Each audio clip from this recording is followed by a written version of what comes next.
कांता, काकी और रुचि साध्वी से मिलने गए। इस बार साध्वी ने कांता और काकी के पैर छुए। रुचि ये सब देखकर थोड़ा सोचने लगी, लेकिन किसी से कुछ पूछा नहीं। और फिर धानी ने रुचि की नब्ज टटोली और कुछ जड़ी बूटियां देकर कहा, इन्हें समय से लेते रहना और सब ठीक है। हाँ, और अगली बार मैं आऊँगी आपकी जांच करने आपके घर। अब आपके दिन आराम करने के हैं। सफ़र करना आपकी सेहत के लिए अच्छा नहीं है। और सब घर आ गए। आज कुछ ज़्यादा ही मरीज थे और उन्हें देखते देखते दोपहर हो गई और फिर बाबा के लिए खाना बनाना था। ज़्यादा देर होने से उसने साथ में शाम का खाना भी बना कर रख दिया। बाबा को खाना खिला और खुद भी खाना खाकर निकल पड़ी रुचि की जांच करने कांता की हवेली। पहुँचते पहुँचते धानी को शाम हो गई और नदी का रास्ता वापस कैसे आएगी, जाना भी जरूरी है। रुचि को छठा महीना लग गया है, उसकी जांच करनी भी जरूरी है। अगर देर हो गई तो वहीं गांव के मंदिर में रुक जाऊंगी, लेकिन हवेली में कभी नहीं। यही सब विचार करके मन में चल रहे थे कि तभी नाविक ने कहा, दीदी गांव आ गया और संभाल कर उतरिएगा। ठीक है भैया, कितने रुपए हुए? धानी बोली, आप ये क्या रुपए लेना दीदी, आप तो सारे गांव की सेवा करती हैं। आपने कितने लोगों को ठीक किया है। अरे भाई, ऐसे करोगी तो कमाई कैसे होगी? धानी बोली, अच्छा ठीक है, जब वापस आइएगा तब ले लूँगा। कितना कुछ बदल गया है 8 सालों में, और साथ में मेरी जिंदगी। पहुँचते पहुँचते अंधेरा हो गया। उसने दरवाजे पर दस्तक दी तो एक नौकरानी ने आकर दरवाज़ा खोला और पूछा, किससे मिलना है? बड़ी ठुकराइन है, उनसे मिलना है। धानी बोली, हाँ अंदर आइए। बड़ी ठुकराइन, देखिए कोई आया है, सुन यहाँ बैठक में भेज दे। ठीक है ठुकराइन, भेजती हूँ। धानी बैठक में पहुँची, तुरंत कांता के पैर छुए और बोली, जल्दी से छोटी ठुकराइन को बुला दीजिए, मुझे वापस जल्दी जाना है, नहीं तो नाव की आखिरी फेरी भी निकल जाएगी। कोई बात नहीं, हम अभी जमुना को नदी किनारे भेजकर नाविक से तुम्हारे गांव खबर पहुंचा देते हैं कि आज तुम हमारे साथ रुक रही हो। कांता बोली, नहीं नहीं बड़ी ठुकराइन, आप छोटी ठुकराइन को बुला दीजिए, मैं उसकी जांच करके वापस चली जाऊंगी। धानी बोली, क्यों धानी, हमें माफ़ी मांगने का भी मौका नहीं दोगी? और कांता रो पड़ी। उसकी आंखों में पश्चाताप के आंसू थे। धानी कांता के आगे विवश हो गई। उस रात को हवेली में रुकी, रुचि की जांच की। थोड़ी देर कांता और काकी से बातें करने के बाद कांता बोली, चलो खाना खा लो, तुम्हारे लिए अलग से खाना बनवाया है, बिना प्याज लहसुन और मसालों का। सारी हवेली में लालटेन की रोशनी थी, धीमी धीमी सी, और सब बैठकर खाना खाने ही वाले थे कि तभी दरवाजे पर दस्तक हुई।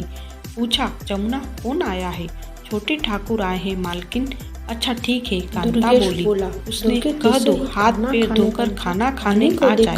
ठीक है माँ, अभी आप चुपचाप खाना खा रहे थे। सब जगह खामोशी छाई हुई थी, कोई किसी से बात नहीं कर रहा था। अजीब सा माहौल था, सब उलझन में थे कि किससे क्या बोले।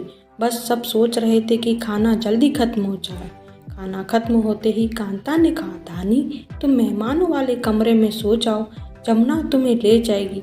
ठीक है बड़ी ठकुराइन, धानी बोली, और सब अपने अपने कमरों में सोने चले गए। धानी को आज सब अजीब सा लग रहा था। काश ये सब बातें बड़ी ठकुराइन पहले समझ लेती तो उसके अम्मा बाबा आज उसके साथ होते। ये सब सोच ही रही थी कि किसी के आने की आहट सुनाई दी। दरवाज़ा धीरे से किसी ने खटखटाया। धानी ने दरवाज़ा खोला तो सामने दुर्गेश था। धानी ने दरवाज़ा बंद करना चाहा तो दुर्गेश ने कहा, धानी मुझे कुछ बात करनी है तुमसे, बस आखिरी बार, फिर आज के बाद कभी मुझसे बात करने की कोशिश नहीं करूँगा, बस एक बार। धानी दरवाजे से अलग हट गई। दुर्गेश अंदर आया। दुर्गेश बोला, धानी ये लो तुम्हारी कुछ चीज़ें मेरे पास थी, वही वापस करने आया हूँ। किसी को कुछ पता चल गया तो मैं खुद को माफ़ नहीं कर पाऊंगी। धानी बोली, इतनी नफरत करती हो मुझसे? दुर्गेश बोला, हाँ करती हूँ तुमसे। प्यार करके मुझे क्या मिला सिवाय दुख के? उस दिन मैं तुम्हारे साथ ना होती तो ना बाबा को इतना गुस्सा आता और आज मेरे अम्मा बाबा मेरे साथ होते। और धानी बोलते बोलते रोने लगी।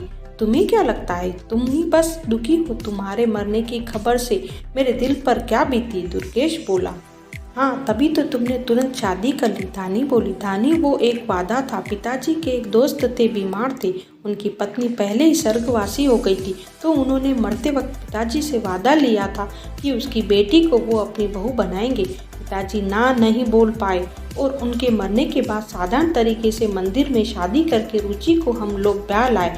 दुर्गेश बोला, अब भी मुझे माफ़ नहीं करोगी? मेरी गलती क्या है? और दुर्गेश की आंखों से भी आंसू बहने लगे। दोनों ही फूट फूट कर रोने लगे। 8 सालों का गुब्बार जो दोनों के मन में भरा था वो आज जाके निकला था। दुर्गेश ने कहा, देखो मैं तुम्हारे लिए क्या लाया, ये छोटा सा बक्सा जिसमें देखो क्या क्या है।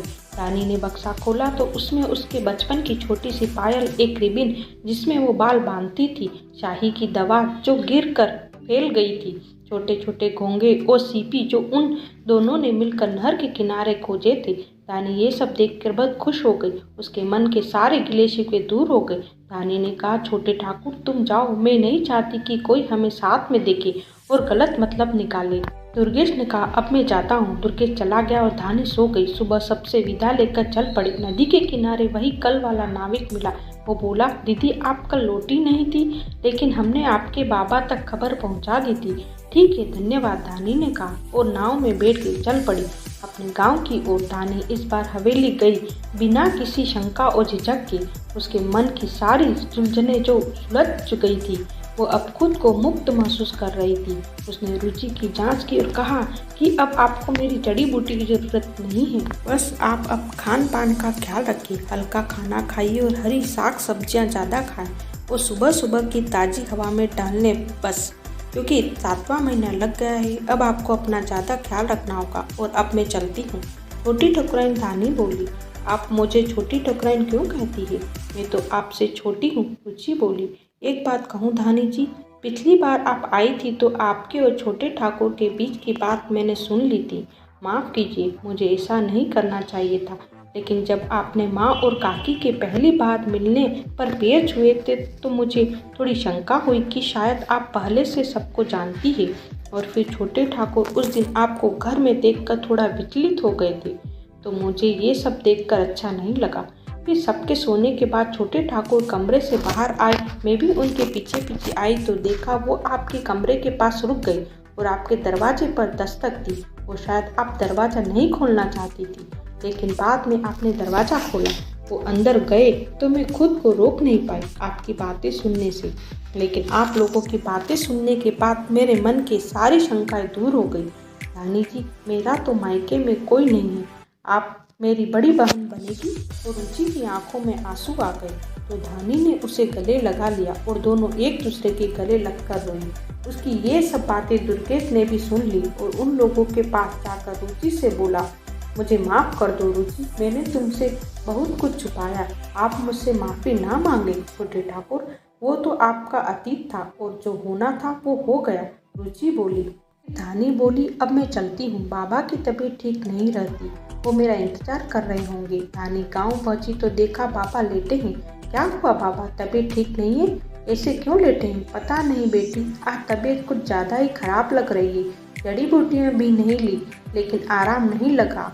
लगता है भगवान का बुलावा आ गया है। ऐसा मत कहो बाबा, आपके सिवा मेरा कौन है? धानी बोली, लेकिन बेटी बहुत ठंड लग रही है। धानी ने बाबा के माथे को छुआ तो बहुत गर्म था, उन्हें बहुत तेज बुखार था। बाबा, आपको मैं कुछ जड़ी बूटियाँ देती हूँ, शायद कुछ आराम लगे। नहीं बेटा, अब कोई भी दवा असर नहीं करेगी। इसी तरह 2 हफ्ते गुजर गए, लेकिन बाबा की हालत में सुधार नहीं हुआ और एक दिन बाबा धानी को छोड़कर चले गए। धानी खुद को बहुत अकेला महसूस कर रही थी। उसके जीने का बहाना तो चला गया था। अब बाबा की पैरवी में कांता और दुर्गेश आए। धानी को दिलासा देकर चले गए, लेकिन उसके ऊपर बीतती है वही जानता है। उधर धानी अपने आप को संभालने की कोशिश कर रही थी, लेकिन अब भी उसका मन किसी काम में नहीं लगता था। वो ज़्यादा मरीजों को भी नहीं देखती थी और ना खाना बनाती, और कोई कुछ खिला देता तो उसे खाए ही दिन भर रहती। अंदर से उसके जीने की इच्छा मर गई थी। वो धीरे धीरे अंदर से बीमार हो रही थी। उधर रुचि का 8वां महीना खत्म होने को था, लेकिन धानी जांच करने नहीं पहुंची थी। कांता ने दुर्गेश को भेजा धानी को लाने। दुर्गेश पहुंचा तो देखा कि धानी की हालत कुछ ज़्यादा ही ठीक नहीं है, लेकिन धानी ने कहा वो ठीक है, वो साथ में चलेगी रुचि की जांच करने। और वो चल पड़ी और फिर से वही नाविक मिला आइए दीदी, बड़े दिनों बाद आई। नाविक बोले। हाँ, तेरा नाम क्या है? धानी ने पूछा। मेरा नाम श्याम है, नाविक बोले। ऐसे ही बातें करते करते गांव आ गया और धानी हवेली पहुंची। रुचि की जांच की और कहा, 1-2 दिन बाद 9वां महीना लगने वाला है। अब खास ख्याल रखना होगा, धीरे धीरे चला करो, कोई भी भारी काम नहीं करना है। अब मैं चलती हूँ, इस बार मैं 3-4 बार आऊँगी जांच करने। और धानी वापस आ गई। उधर रुचि को 9वां महीना लग गया था। धानी हफ्ते में 1 बार जरूर जांच करने आती। इसी तरह 2 हफ्ते गुजर गए। उधर धानी की तबीयत भी बहुत खराब थी। बहुत तेज बुखार था उसे और हवेली भी जाना था, लेकिन उसकी हिम्मत नहीं हो रही थी। लेकिन एक दिन कुछ ऐसा हुआ जिसे किसी ने सोचा भी नहीं होगा। बारिश का मौसम था और बादल छाए थे। शाम का समय था। रुचि सीढ़ियों से गिर गई और उसे चोट आई और प्रसव पीड़ा होने लगी। कांता ने तुरंत नाविक द्वारा धानी तक खबर पहुंचाई। नाविक ने खबर पहुंचाई, शाम होने को थी। धानी जैसे ही नदी किनारे पहुंची वैसे ही बारिश होने लगी। नाविक ने कहा, दीदी अभी नहीं जाती, बारिश आ गई है और आपकी तबीयत भी ठीक नहीं है। मेरा जाना बहुत जरूरी है, किसी को मेरी मदद की जरूरत है। लेकिन दीदी ऐसे मौसम में कैसे जाएंगी? श्याम बोला, मैं जा रही हूँ, तेरी छोटी वाली डोंगी देती, मैं खुद ही खेल कर चली जाऊंगी। और धानी डोंगी लेकर चली गई और उसने साथ में सारी जड़ी बूटियां उस छोटे से बक्से में रख ली जो दुर्गेश ने दिया था।